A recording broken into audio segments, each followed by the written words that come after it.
Hello, I'm Peter Dixon. I'm a reader in the parish of Croxton with Hollington in the Diocese of Lichfield. And today I'm going to begin a series of 4 talks about Julian of Norwich. It's given to a few people to have deeper insights into the mystery of God than is given to most of us. They're called mystics. Julian of Norwich is one such mystic, and I'd like to share some of her thoughts and insights that she received some 700 years ago. We know next to nothing about this woman, despite she having written a book which has so profoundly influenced Christian thought over the last 100 years or so. We know that she was born in Norwich in 1342, when Edward III was on the throne and the 100 Years' War was bankrupting the nation. She became an Anchorite, which is a female hermit, at St Julian's church in Norwich.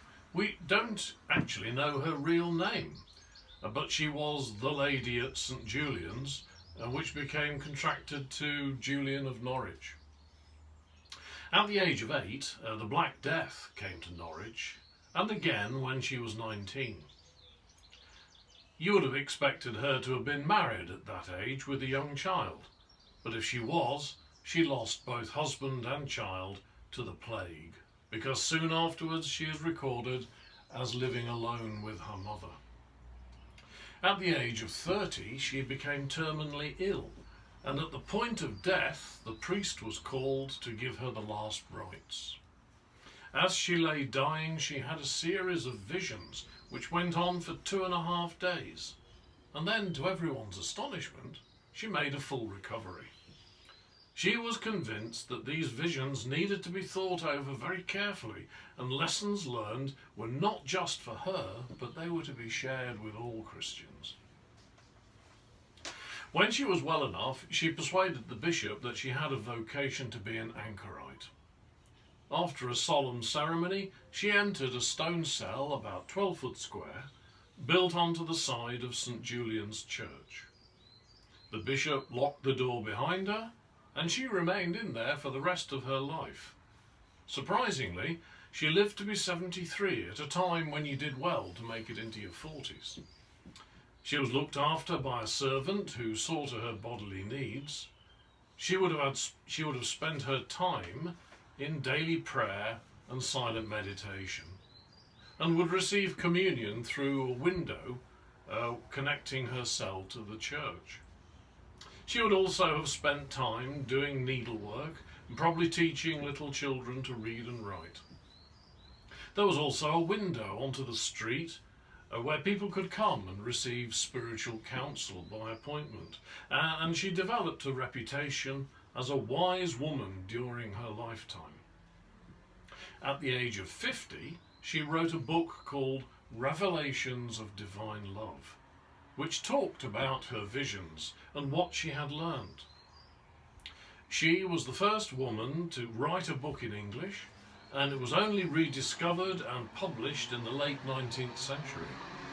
Its effects on Christian thought ever since then has been very great. Her visions did not build one on top of another, but the central message of them all was God's love for us and all that he has created. She looks at this idea from many angles and with many images, but the message always comes to the same thing.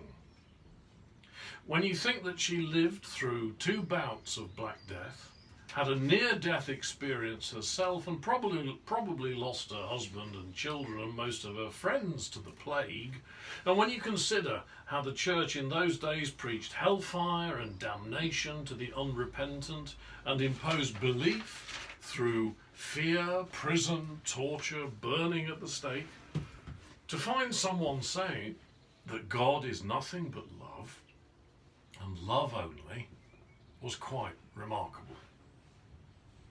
She wrote, "Our good Lord also gave me a spiritual vision of his warm, comforting, and intimate love. I saw that he is everything good and comfortable and necessary to keep and sustain us.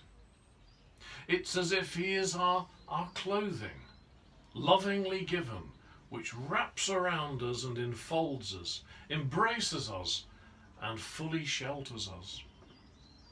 And in his tender love, he is so close to us that he could never leave us. I came to see through this vision that he is everything good. Julian wasn't posh or educated. She wasn't thinking of the courtly love between knights in shining armour and their damsels in distress. And she wasn't thinking of the dutiful love of a king for his subjects. She was thinking of a very normal, human, homely, comforting love, a love of warmth and tenderness. These ideas were not widely accepted at the time.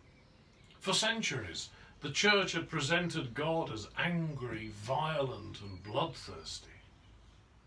Nowadays, many people stay away from organised religion, in part because of this false image. I wonder, is that you? Maybe it's time to have another look at Christianity. Julian wrote of this love, God is just as much our mother as he is our father. He revealed this in all the revelations, but especially in these sweet words where he says, it's me. That is to say, it's me, the power and goodness of fatherhood. It's me, the wisdom and kindness of motherhood. It's me, the Trinity. It's me, the unity. It's me, the supreme goodness of every kind of thing. It's me who causes you to love. It's me who causes you to long. It's me who fulfills all true desires forever. Julian soaked herself in the warm, tender love of God, who is both Father and Mother to us all. And she understood that God wants us to love him and to long for him as well. And these desires come from him, and they are good and right, and we should look for them and pray for them and welcome them when they come. Let us pray. In your love you show to us the power and goodness of fatherhood and the wisdom and kindness of motherhood. May we feel the warmth and tenderness and goodness of your loving arms around us. Kindle in us the same love for you and a longing for you, that we may learn to soak ourselves in your loving presence and power and protection all the days of our life. Amen.